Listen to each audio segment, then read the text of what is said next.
Kuva igice cya 11 turasanga tw'amagambo uvuga ngo Mose aburira Farawo ibyo kwicwa kw'abana b'imfura. Uwiteka abwira Mose ati hasigaye icyago kimwe, nzatera Farawo n'abanyegiputa hanyuma azabareka mugende. Nabareka by'ukuri no kwirukana azabirukana. None bwira abantu, umugabo wese asaba umuturanyi we n'umugore wese asaba umugore w'umuturanyi we, basaba ibintu by'ifeza n'ibintu by'izahabu. Uwiteka aha ubwo bwoko kugira umugisha ku banyegiputa, na Mose ubwe yari umunyacyubahiro cyinshi mu gihugu cya Egiputa, mu maso y'abagaragu ba Farawo no mu maso y'abandi bantu.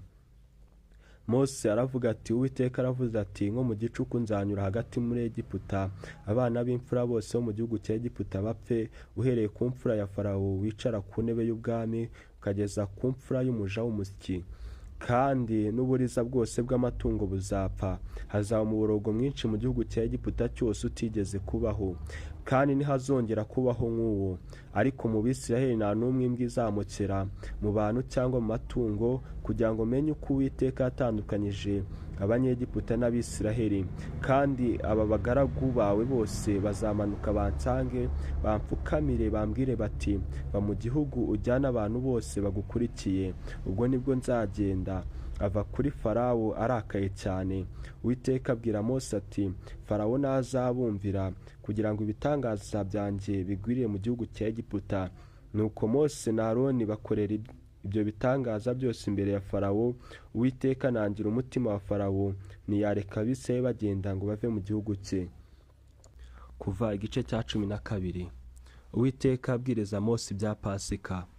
Uwiteka abwira Mose na Aroni mu gihugu cya Egiputa ati uku kwezi kuzababera imfura y'amezi, kuzababera ukwezi kwa mbere mu myaka. Mubwire itano ry'Abisirayeli ryose ku wa 10 y'uku kwezi, umuntu wese yendera umwana w'intama uko amazu yabasari, umwana w'intama umwe mu nzu imwe. Kandi niba inzu ari no itari bumara umwana w'intama, asangire n'umuturanyi we bahereranye, bawufatanye uko umubare w'abantu uri, uko imirire y'umuntu wese iri, aba ariko muzabara umubare w'abasangira umwana w'intama. Umwana w'intama wanyu cyangwa umwana w'ihene ntuzagira inenge, uzabisekurume itaramara umwaka, muzawukure mu ntama cyangwa mu ihene, muzawurindiriza umunsi wa 14 w'uku kwezi. Iteraniro ryose ry'Abisirayeli bazawubikire nimugoroba, bazende ku maraso bayasige ku nkomanizo zombi no mu ruhamo rw'umuryango by'amazu bawuririyemo. Muri iryo joro bazarya inyama zawo zokeje, bazirishe imitsima idasembuwe, bazirishe n'imboga zisharira. Nimuzazirye mbisi cyangwa zitetse, keretse zokeje. Igihanga cyawo n'iminono yawo n'ibyo mu nda byabyo nimuzagire icyo musiga ngo kirare. Izirayi muzazose uku aba ariko muzazirya. Muzazirye mukenyeye mukwesa inkweto, mwitwaje inkoni, muzazirye vuba vuba. Iyo niyo Pasika y'Uwiteka. Kuko muri iryo joro nzanyura mu gihugu cya Egiputa, nkica abana b'imfura bose bo mu gihugu cya Egiputa, imfura z'abantu n'uburiza bw'amatungo n'imana z'abanyegiputa zose. Nzasohoza amateka nziciriyeho. Ndi Uwiteka. Ayo maraso azababera ikimenyetso ku mazu murimo, nanjye ubwo nzabona ayo maraso nzabanyuraho, nta cyago kizababaho ngo kibarimbure. Ubwo nzatera igihugu cya Egiputa, kandi uwo munsi uzababera urwibutso, muzawuziririze uwo munsi mukuru w'Uwiteka. Mu bihe byanyu byose muzajye muwuziririza, ribe itegeko ry'iteka ryose. Muzajye mumara iminsi 7 murya imitsima idasembuwe. Ku munsi uyitangira mujye mukura umusemburo mu mazu yanyu. Uzarya imitsima yasembuwe uhereye ku munsi wa mbere ukageza ku wa 7, uwo muntu azakurwe mu Bisirayeli. Kandi ku munsi wa mbere mujye muteranira ku iteraniro ryera, no ku wa 7 hazaba iteraniro ryera. He kugira umurimo wose ukorwa muri iyo minsi, keretse umurimo w'inda y'umuntu wese, wo wenyine aba ari wo mukora, wo wonyine aba ari wo mukora. Mujye muziririza umunsi mukuru w'imitsima idasembuwe, kuko kuri uwo munsi nzaba mbakuye mu gihugu cya Egiputa muri ingabo. Nicyo gituma mukwiriye kujya muziririza uwo munsi mu bihe byanyu byose, rikaba itegeko ry'iteka ryose. Mu kwezi kwa mbere ku munsi wako wa 14 nimugoroba muzahereho kurya imitsima idasembuwe, mugeze ku munsi wako 21 nimugoroba. Muri iyo minsi uko ari 7 umusemburo we kuzaboneka mu mazu yanyu, uzarya icyasembuwe umuntu azakurwe mu itano ry'abisirayeli, naho yaba umunyamahanga ubasuhukiyemo cyangwa wavukiye mu gihugu cyanyu. Ntimuzagira icyasembuwe cyose murya. Mu mazu yanyu yose mujye murya imitsima idasembuwe. Mose ategeka abisirayeli bya Pasika. Mose ahamagara abakuru bose bo mu Bisirayeli arababwira ati, nimurobanure mujyana abana b'intama uko amazu yanyu ari, muzabikire umwana w'intama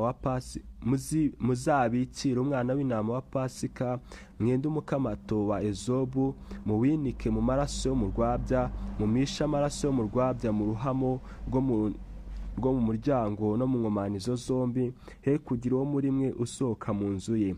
Mugeze mu gitondo, kuko Uwiteka azanyura muri mwe ajya kwica abanyegiputa, kandi nabona ayo maraso ari mu ruhamo rw'umuryango no ku nkomanizo zombi, Uwiteka azanyura kuri urwo rugi, ye gukundira umurimbizi kwinjira mu mazu yanyu ngo abice. Kandi mujye muziririza ibyo, bibe itegeko kuri mwe no ku buzukuruza banyu iteka ryose. Nimumara kugera mu gihugu Uwiteka azabaha nk'uko yasezeranije, muzajye muziririza uwo muhango wera. Kandi uko abana banyu bababajije bati, uyu muhango wanyu ni uw'iki? Mujye mubasubiza muti, ni igitambo cya Pasika y'Uwiteka, kuko yanyuze ku mazu y'Abisirayeli bari muri Egiputa agakiza amazu yacu ubwo yicaga abanyegiputa. Abantu barunama bikubita hasi, Abisirayeli baragenda babigenza batyo uko Uwiteka yategetse Mose na Aroni, aba ariko bakora. Icyago cya 10 abana b'imfura bicwa.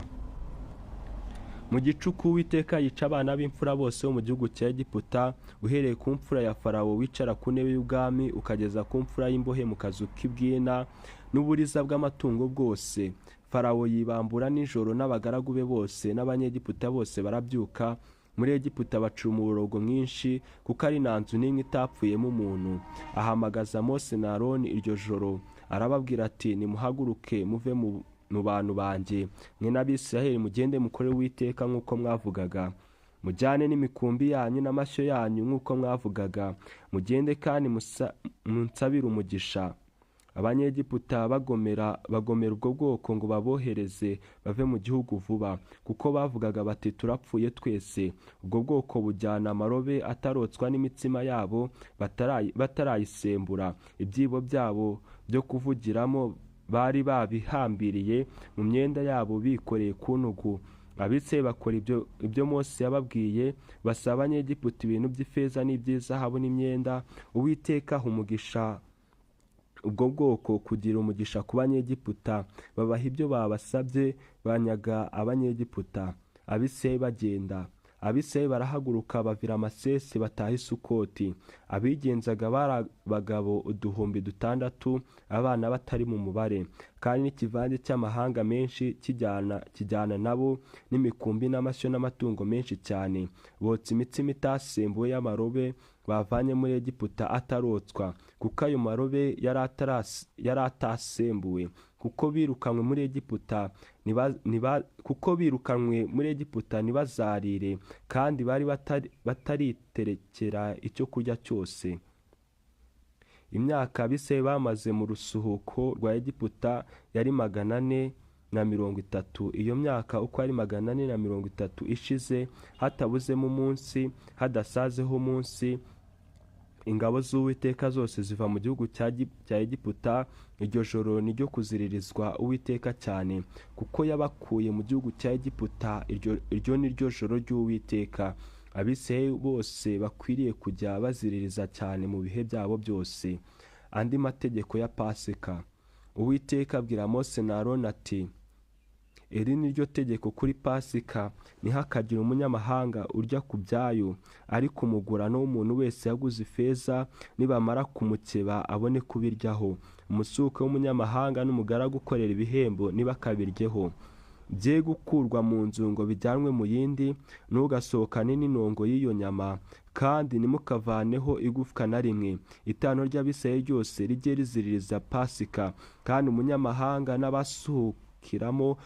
nabasuhukiramo agashaka kuziririza Uwiteka Pasika, abahungu biwe bose bakebwe, abone kwegera ibya Pasika akabiziririza, kandi azamera nk'uwavukiye mu gihugu cyanyu, ariko ntihakagire utakebwe wese ubiryaho, kavukire n'umunyamahanga ubasuhukiyemo, bazasangire itegeko. Uku niko abisirayeli bose bakoze, uko Uwiteka yategetse Mose na Aroni, niko bakoze kuri wa munsi Uwiteka yakuye abisirayeli mu gihugu cya Egiputa, uko imitwe yabo yari iri. Kuva igice cya 13 turasaba umutwe w'amagambo uvuga ngo Mose abibutsa uko bavuye muri Egiputa. Uwiteka abwira Mose ati, mweze uburiza bwose bwo mu Bisiraheli bubu bwanjye, imfura z'abantu n'uburiza bw'amatungo n'ibyanjye. Mose abwira abantu ati, mujye mwibuka uyu munsi muviriye muri Egiputa mu nzu y'uburetwa, kuko Uwiteka yabakujeho amaboko. Ntimuzagira imitsima yasembuwe murya uyu munsi muviriyeyo, n'uwo mu kwezi Abibu. Kandi Uwiteka nakujyana mu gihugu cy'Abanyakanani n'Abaheti n'Abamori n'Abahivi n'Abayebusi, icyo yarahiriye ba sekuruza bawe ko azakiguha, igihugu cy'amata n'ubuki, uzajya uziririza uwo muhango wera uko ukwezi gutashye. Iminsi 7 ujye urya imitsima itasembuwe, umunsi wa 7 hazabeho umunsi mukuru w'Uwiteka. Iminsi itasembuwe ijye iribwa muri iyo minsi uko ari 7. Ntihakagire imitsima yasembuwe ikubonekaho, kandi ntihakagire umusemburo ukubonekaho mu gihugu cyawe cyose. Kandi kuri uwo munsi uzabwira umwana wawe uti, ibi byatewe n'ibyo Uwiteka yankoreye ubwo navaga muri Egiputa. Uwo muhango uzakubere n'ikimenyetso gishyizwe ku kuboko kwawe, ku rwibutso rushyizwe hagati y'amaso yawe, kugira ngo amategeko y'Uwiteka abe mu kanwa kawe, kuko Uwiteka yagukuje amaboko muri Egiputa. Nicyo gituma ukwiriye kuziririza iryo tegeko mu gihe cyaryo uko umwaka utashye. Amategeko yo kwereza Uwiteka imfura zose n'uburiza bwose. Kandi Uwiteka nakujyana mu gihugu cy'Abanyakanani akakiguha nk'uko yakurahiriye, akarahira na ba sekuruza bawe, uzarobanurira Uwiteka umwana w'uburiza wese n'uburiza bwose ufite mu matungo yawe. Abahungu bazaba bo Uwiteka, kandi uburiza bw'indogobe bwose uzabucunguza umwana w'intama, kandi nudashaka kuyicungura uzayivuna ijosi. Kandi imfura z'abantu iz'abahungu bawe uzazicungure. Kandi umwana wawe nakubaza mu gihe kizaza ati, ibi ni ibiki? Uzamusubize uti, Uwiteka yadukuje amaboko muri Egiputa mu nzu y'uburetwa, Farawo yinangiye ngo yange kuturekura. Uwiteka yica uburiza bwose bwo mu gihugu cya Egiputa, imfura z'abantu n'uburiza bw'amatungo. Nicyo gituma njya nambira Uwiteka uburiza bwose bw'ibigabo, ariko imfura z'abahungu banjye zose njya nzicungura. Uwo muhango uzabe nk'ikimenyetso gishyizwe ku kuboko kwawe, kandi nk'ibishyizwe mu ruhanga rwawe hagati y'amaso yawe, kuko Uwiteka yadukuje amaboko muri Egiputa. Farawo amaze kureka ubwo bwoko bugenda, Imana ntiyabacisha mu nzira inyura mu gihugu cy'Abafilisitiya, nubwo ari yo busamo, kuko Imana yibwiraga iti, abantu be kwicuza ubwo bazabona intambara ngo basubire muri Egiputa, ahubwo Imana ibagendesha ibizigu. Bacishije mu nzira inyura mu butayu ikajya ku nyanja itukura. Abisirayeli bava mu gihugu cya Egiputa bafite intwaro. Mose ajyana amagufwa ya Yosefu, kuko yari yararahirije Abisirayeli indahiro ikomeye iti, Imana ntizabura kubagenderera, namwe muzajyana amagufwa yanjye nimuvino. Bava i Sukoti babamba amahema muri Etamu, aho ubutayu butangirira. Uwiteka ku manywa yabagendaga imbere ari mu nkingi y'igicu ngo abayobore, nijoro yabagendaga imbere ari inkingi y'umuriro ngo abamurikire, babone uko bagenda ku manywa na nijoro. Ya nkingi y'igicu ntiyavaga imbere y'ubwo bwoko ku manywa, kandi iyo nkingi y'umuriro ntiyabavaga imbere nijoro. Kuva igice cya 14 turasaba umutwe w'amagambo uvuga ngo Abisirayeli bambuka inyanja itukura nko ku butaka. Abanyegiputa bagerageje kubakurikira bararengerwa. Uwiteka abwira Mose ati, bwira Abisirayeli basubire inyuma babamba amahema imbere ya Pihahiroti, hagati y'Migidoli n'inyanja, imbere y'Berisefoni, uti imbere y'aho hantu aba ariho mubamba amahema iruhande rw'inyanja. Farawo azavuga Abisirayeli ati, bahabiye mu gihugu butayu burabakingiranye, nanjye ndanangira umutima wa Farawo abakurikire, nziheshereza icyubahiro kuri Farawo no ku ngabo ze zose. Abanyegiputa bamenye ko yuko ndi Uwiteka. Abisirayeli babigenza batyo. Umwami wa Egiputa bamubwira yuko ubwo bwoko bwaciwe, umutima wa Farawo n'iy'abagaragu be irabuhindukirira. Barabazanya bati, twakoze ibiki kurekura Abisirayeli bakava mu buretwa twabakoreshaga? Atunganisha igare rye ry'intambara, ajyana abantu be, ajyana amagare 600 yatoranijwe n'andi magare y'intambara y'Abanyegiputa yose, n'abatware bategeka abayirwaniramo bose. Uwiteka anangira umutima wa Farawo umwami wa Egiputa, akurikira Abisirayeli, kuko Abisirayeli bari bavuye mu gihugu cya Egiputa bateze amaboko. Abanyegiputa babakurikirishiriza amafarashi n'amagare bya Farawo byose, n'abahetswe n'amafarashi be n'izindi ngabo ze zose. Babafatira babambye amahema ku nyanja iruhande rw'Ipihahiroti imbere y'Iberisefoni. Farawo abatuze, Abisirayeli bubura amaso, babona Abanyegiputa bahuruye inyuma yabo, baratinya cyane. Abisirayeli batakira Uwiteka, babaza Mose bati, nta mva zari muri Egiputa kutuzana ngo dupfire mu butayu? Ni iki cyatumye tugirira utyo kudukura muri Egiputa? Si byo twakubwiraga muri Egiputa tuti, tureke dukorere Abanyegiputa, kuko ikiruta ari uko dukora Abanyegiputa biruta ko dupfira mu butayu. Mose asubiza abantu ati, mwitinya, mwihagararire gusa, murebe agakiza Uwiteka ari bubazanire uyu munsi, kuko Abanyegiputa mwabonye uyu munsi mutazongera kubabona ukundi. Uwiteka ari bubarwanire, namwe mwicecekere. Uwiteka abaza Mose ati, niki gitumye unakira? Bwira Abisirayeli bakomeze bagende, nawe umanike inkoni yawe, urambure ukuboko hejuru y'inyanja uyigabanye, Abisirayeli bace mu nyanja hagati nko ku butaka. Nanjye ndanangira imitima y'Abanyegiputa bajyemo babakurikiye, mbone kwihesha icyubahiro kuri Farawo no ku ngabo ze zose, no ku magare ye, no ku bahetswe n'amafarashi be. Abanyegiputa bazamenya yuko ndi Uwiteka, nimara kwihesha icyubahiro kuri Farawo no ku magare ye, no ku bahetswe n'amafarashi be. Marayika w'Imana wajyaga imbere y'ingabo z'Abisirayeli arahava, ajya inyuma yabo. Ya nkingi y'igicu iva imbere yabo, ihagarara inyuma yabo, ijya hagati y'ingabo z'Abanyegiputa n'iz'Abisirayeli. Bariya ibabera igicu n'umwijima, abandi babera umucyo bamurikira nijoro. Nibegerana iryo joro ryose. Mose arambura ukuboko hejuru y'inyanja, Uwiteka ahuhisha umuyaga mwinshi uvuye iburasirazuba ijoro ryose, usubiza inyanja inyuma, amazi yagabanyamo kabiri, maze hagati y'aho yari iri hahinduka ubutaka bwumutse. Abisirayeli bajya mu nyanja hagati, baca nko ku butaka, amazi ababera nk'inkingi iburyo n'ibumoso. Abanyegiputa barabakurikira, amafarashi ya Farawo yose n'amagare ye n'abahetswe n'amafarashi be bijya mu nyanja hagati bibakurikiye. Mu gicuku cya nyuma Uwiteka yitamururiye mu nkingi y'umuriro n'igicu, yitegereza ingabo z'Abanyegiputa bacikamo igikuba, akura inziga ku magare yabo, bituma akururuka aruhije cyane. Abanyegiputa baravugana bati, duhunge Abisirayeli, kuko Uwiteka barengera akarwanya Abanyegiputa. Uwiteka abwira Mose ati, rambura ukuboko hejuru y'inyanja, amazi asubireyo ajye ku Banyegiputa no ku magare yabo no ku bahetswe n'amafarashi babo. Mose arambura ukuboko hejuru y'inyanja mu museke, inyanja isubizwamo guhurura kwayo, Abanyegiputa barayihunga. Uwiteka akunkumurira Abanyegiputa hagati mu nyanja, amazi asubira hayo, arenga ku magare no ku bahetswe n'amafarashi no ku ngabo za Farawo zose zari zigiye mu nyanja zikurikiye Abisirayeli. Ntiharokoka n'umwe muri bo, ariko Abisirayeli bacaga hagati mu nyanja nko ku butaka, amazi ababera nk'inkingi iburyo n'ibumoso.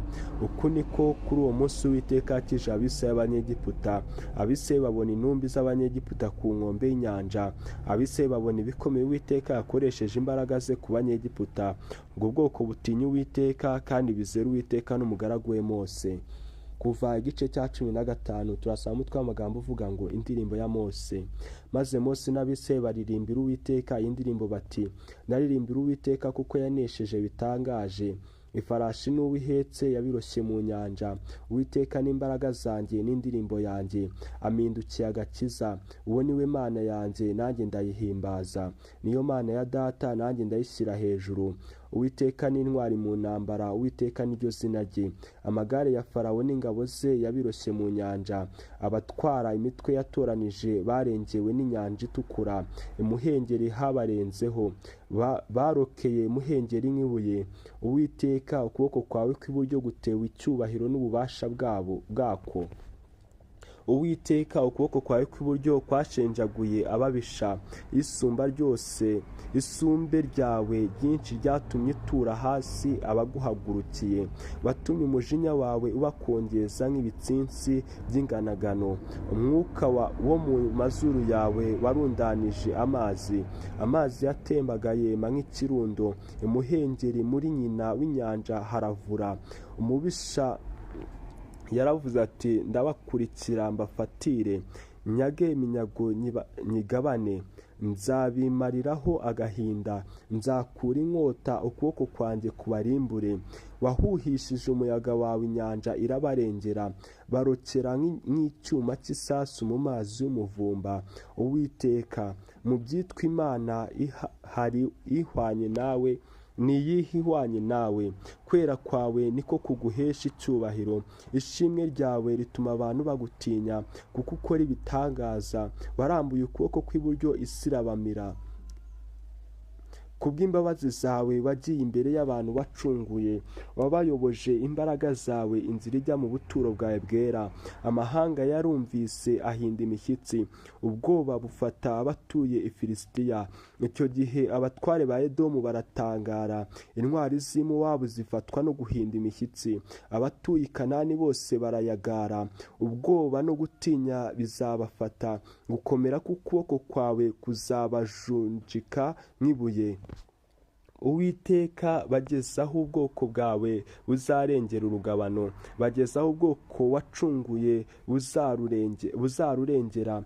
Uzabugezeyo ubushinge ku musozi w'umwandu wawe, ahantu witunganirije k'ubuturo bwawe Uwiteka, ahera amaboko yawe yashyizeho mwami. Uwiteka azahora ku ngoma iteka ryose. Kuko amafarashi ya Farawo yajyananye mu nyanja n'amagare ye n'abahetswe n'amafarashi be. Uwiteka agasubiza amazi y'inyanja hayo akabarengera. Ariko abisirayeli bo bagaca hagati mu nyanja nko ku butaka. Kandi Miriyamu umuhanuzikazi mushiki wa Aroni ajyana ishako. Abagore bose barasohoka bamukurikira bafite amashako babyina. Miriyamu akabikiriza ati, muririmbire Uwiteka kuko yanesheje bitangaje. Ifarashi n'uwihetse yabiroshye mu nyanja. Imana ikiza amazi y'Imara kurura. Mose agendesha abisirayeli bakomeza urugendo. Bava ku nyanja itukura bajya mu butayu bw'Ishuri. Bagenda iminsi 3 mu butayu babura amazi. Bageze Imara ntibabasha kunywa amazi y'Imara kuko yaruraga. Nicyo cyatumye hitwa Mara. Abantu bitotombera Mose bati, turanywa iki? Atakira Uwiteka. Uwiteka amwereka igiti, akijugunya muri ayo mazi ahinduka meza. Arababwira ati, nugira umwete wo kumvira Uwiteka Imana yawe, ugakora ibitunganye mu maso yayo, ukumvira amategeko yayo, ukitondera ibyo yategetse byose, nta ndwara nzaguteza muzo nateje abanyegiputa, kuko ari njye Uwiteka ugukiza indwara. Bagera muri Elimu, hari amasoko 12 n'imitsindo n'imirongo 7. Babamba amahema kuri ayo mazi. Mwakire neza ijambo ry'Imana. Imana ibahe umugisha.